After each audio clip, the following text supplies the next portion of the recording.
Okay, so the number 21 question says in a nuclear equation, a proton is represented as what? Okay, so the element a proton is usually used to that usually represent a proton is hydrogen. Hydrogen has one atomic number and has no neutron. Okay, so the mass number, which is the superscript, is going to be one as well. Okay, and so if this is what this is for a simple hydrogen, and a proton would also be likewise. Okay, so proton atomic number is also one, and then the number of the mass number would be just proton as well, because we're talking about only the proton and not neutron.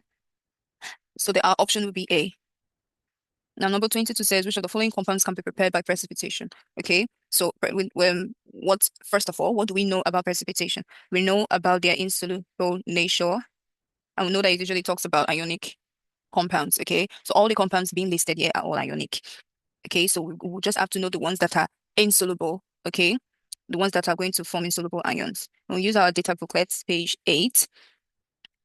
Okay, all the options that are being given us here, we have lithium sulfate, all of them are sulfates. So we have lithium, sodium, barium, and magnesium.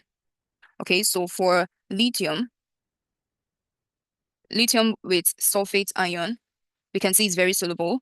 Okay, barium with sulfate ion, we can see it's insoluble. Okay, magnesium with sulfate ion, we see it's very soluble. Lithium also, what's the other one? Sodium with sulfate ion is also very soluble.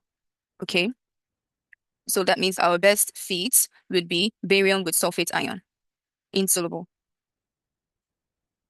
So that gives us option C.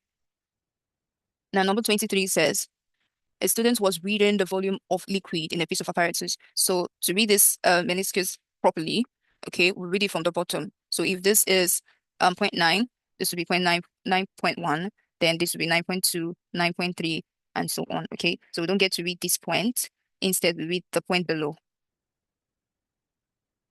Okay, so that will give us 9.2. Now, number 24 and 5, a titration was performed using hydrochloric acid and 10 centimeter cube solution of sodium hydroxide. So these are reading. Now, the average of the concordant titer values in centimeters cube is what? Now, when they say concordant titer value, this then means that the titer values that are so close together and only differs from each other by only 0.2 centimeters cube or 0.1 liters, okay? So if we look at all these values, 11 is the highest, and it's most likely the rough value, but let us include it. It's the highest, and you see the difference between 11 and the closest number to 11, which is 10.6.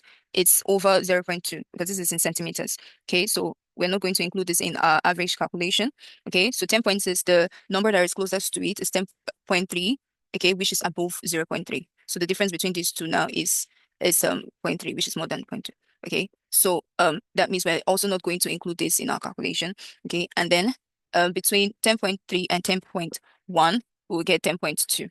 Okay, and so that is why we're going to use the 10.1 plus 10.3, okay, divided by 2. So this is going to give us our average theta value. Okay, so this will give you 10.2.